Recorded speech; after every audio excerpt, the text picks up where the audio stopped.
क्या आपने कभी सोचा है कि दुनिया की पहली महिला दार्शनिक कौन थी? आज हम बात करेंगे देवी गार्गी वाचनवी की, विश्व की प्रथम महिला दार्शनिक की। सनातन इतिहास में कुछ ऐसे सवाल हैं जो आज भी हमें सोचने पर मजबूर कर देते हैं। जैसे, यह जो असलियत है, ये जो रियलिटी है, आखिर ये बनी किससे है? इसके पीछे का मूल सत्य क्या है? तो चलिए आज इसी प्राचीन सत्य की तह तक चलते हैं। इंसान के सबसे पुराने सवालों में से एक यह भी है कि हमें बनाने वाले को किसने बनाया। यह एक ऐसी पहेली है जिसका जवाब हमें देवी गार्गी याज्ञवल्क्य के शास्त्रार्थ के सवाल जवाबों से मिलता है। इसका संपूर्ण विषय लिया गया है बृहदारण्यक उपनिषद से, जो भारत के सबसे पुराने और महत्वपूर्ण दार्शनिक ग्रंथों में से एक है। देवी गार्गी आज से लगभग 3000 वर्ष पहले वैदिक काल में हुई थी। उन्हें ब्रह्मवादिनी की उपाधि दी गई थी, जो उन महिलाओं को मिलती थी जिन्होंने अपना जीवन परम सत्य की खोज में समर्पित किया हो। वह ऋषि वसनकु की बेटी थी। उन्होंने ज्ञान की खोज के लिए ब्रह्मचारिणी रहने का निश्चय लिया।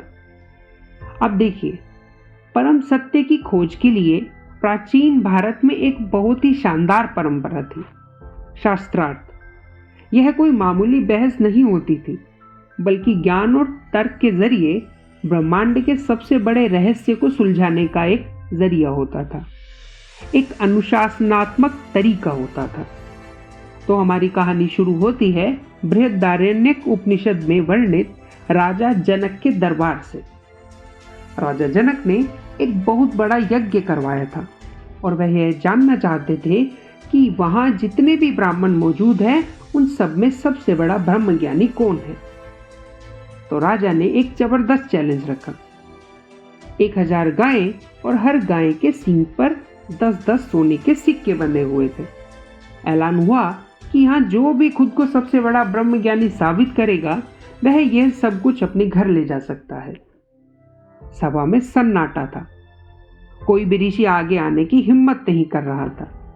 तभी ऋषि याज्ञवल्क्य ने बड़े आत्मविश्वास से अपने शिष्यों से कहा कि इन सारी गायों को अपने आश्रम में ले चलो। बस उनके इस कदम से बाकी ऋषि भड़क गए और यहीं से शुरू हुई शास्त्रार्थ की एक लंबी सीरीज। जब कई बड़े बड़े ऋषि याज्ञवल्क्य से हार मान चुके थे, तब सभा से एक विदुषी उठी, देवी गार्गी, जिन्होंने अपना पहला सवाल पूछा। देखिए, सनातन दर्शन के हिसाब से जो चीज हमें दिखाई देती है, वह किसी और सूक्ष्म चीज से बनी होती है। तो देवी गार्गी ने पूछा, अगर यह पृथ्वी तत्व पानी में बुना हुआ है, तो फिर पानी किस चीज से बुनी हुई है? याज्ञवल्क्य ने छोटा सा जवाब दिया, वायु में। और यह बात लॉजिकल भी है। हम जानते हैं कि हवा में नमी होती है और जो बादल बनता है वही पानी फिर बनकर बरसात होती है।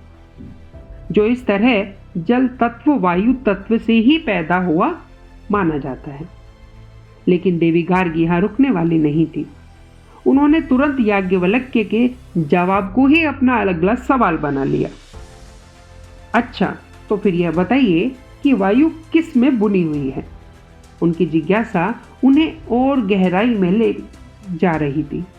याज्ञवल्क्य ने जवाब दिया, आकाश यानी स्पेस।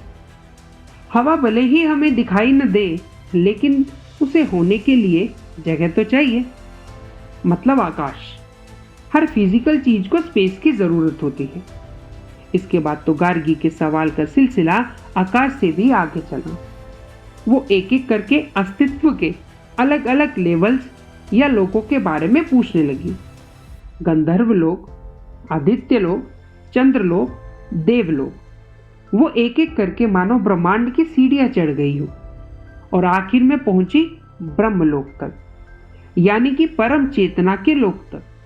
पर जब गार्गी ने यह पूछा कि अच्छा, तो यह ब्रह्मलोक किसमें बुना हुआ है, तब याज्ञवल्क्य ने चेतावनी देते हुए कहा, अपने प्रश्न से ज्यादा सवाल मत करो, नहीं तो तुम्हारा सर फट जाएगा।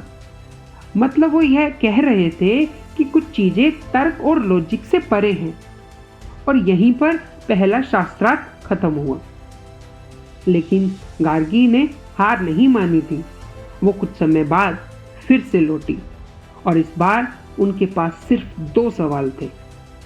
लेकिन ये 2 सवाल पूरे ब्रह्मांड के सार को भेदने वाले थे।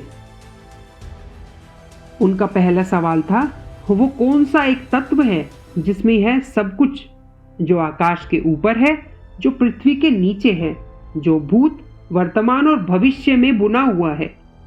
सोचिए, यह एक ऐसा सवाल था जो टाइम और स्पेस की सारी हदों को पार कर गया। इसके जवाब में याज्ञवल्क्य ने उस परम तत्व का राज खोला जिसमें असल में सब कुछ समाया हुआ है। याज्ञवल्क्य ने समझाया कि यह सब कुछ आकाश तत्व के एक बहुत ही सूक्ष्म रूप में बुना हुआ है। अब यह वो वाला आकाश नहीं है जो हमें ऊपर दिखाई देता है। यह वह तत्व है जो अनंत है, जिसे तोड़ा नहीं जा सकता और जो कभी बदलता भी नहीं है। यह बस एक बैकग्राउंड की तरह है जिससे सब कुछ निकलता है। और फिर आया गार्गी का आखिरी प्रश्न, तो फिर यह आकाश तत्व किस में बुना हुआ है? यह आकाश तत्व भी एक रचना है, तो इसका अंतिम कारण क्या है? इसका सोर्स क्या है? याज्ञवल्क्य ने उत्तर दिया, अक्षर। अक्षर यानी वो जिसका कभी क्षरण ना हो, जो कभी नष्ट ना हो। यह न तो मोटा, न पतला, न ठोस, न तरल। यह वो यूनिवर्सल लॉ है, वह नियम है जो पूरे अस्तित्व को चलाता है। इसको ऐसे समझिए, अक्षर कोई देखी जाने वाली चीज नहीं है, बल्कि यह वह देखने वाला खुद है। यह सुनी जाने वाली आवाज नहीं है, बल्कि सुनने की क्रिया है। यह कोई रचना नहीं है, बल्कि हर रचना का असली कारण है, जैसा कि उपनिषद में कहा गया है। इसी अक्षर के प्रशासन में पूरा ब्रह्मांड एक नियम के तहत काम करता है। मतलब यही वह अल्टीमेट प्रिंसिपल है जो पूरे कॉस्मोस को एक सिस्टम में बांधे हुए है। इस शास्त्रार्थ का अंत ऐसे जबरदस्त खुलासे के साथ होता है जो इस गहरी फिलोसफी को एक बहुत ही जाने पहचाने सिंबल से जोड़ देता है। याज्ञवल्क्य ने आखिर में ऐलान किया कि यह अविनाशी तत्व, यह अक्षर और कुछ नहीं बल्कि ओम है। जरा सोचिए, ब्रह्मांड का पूरा सार बस एक ही ध्वनि में समाया हुआ है। मतलब ओम ही अक्षर है। ओम ही वह सब कुछ है जो मौजूद है। ओम में ही हमारा पास्ट, प्रेजेंट और फ्यूचर सब कुछ शामिल है। और ओम वह भी है जो समय से भी परे है, हर चीज का मूल स्रोत। तो गार्गी को अपने सवाल का जवाब मिल चुका था। अंत में देवी गार्गी ने विनम्रता से याज्ञवल्क्य की श्रेष्ठता को स्वीकार किया, क्योंकि उनका उद्देश्य जीतना नहीं बल्कि सत्य को जानना था। गार्गी आज भी बौद्धिक निडरता और नारीवाद का एक प्राचीन प्रतीक मानी जाती है। देवी गार्गी हमें सिखाती है, स्त्री केवल सहनशील नहीं, विचारशील होती है। जहां प्रश्न जीवित है, वही ज्ञान जीवित है। यह इस बात का भी एक जीता जागता उदाहरण माना जाता है कि आज से लगभग 3000 वर्ष पहले भी भारतीय संस्कृति में महिलाओं को इतनी सम्मानजनक जगह मिली हुई थी कि वह शास्त्रार्थ में जाकर अपने विचार रख सकती थी। आज के अंक में बस इतना ही। तो फिर मिलते हैं फिर एक नई साहसिक महिला के योगदान की कहानी के साथ, जिन्होंने हमारे भारत की आत्मा को गढ़ा, जिन्होंने हमारे भारतीय इतिहास को बनाया। जय मां भारती।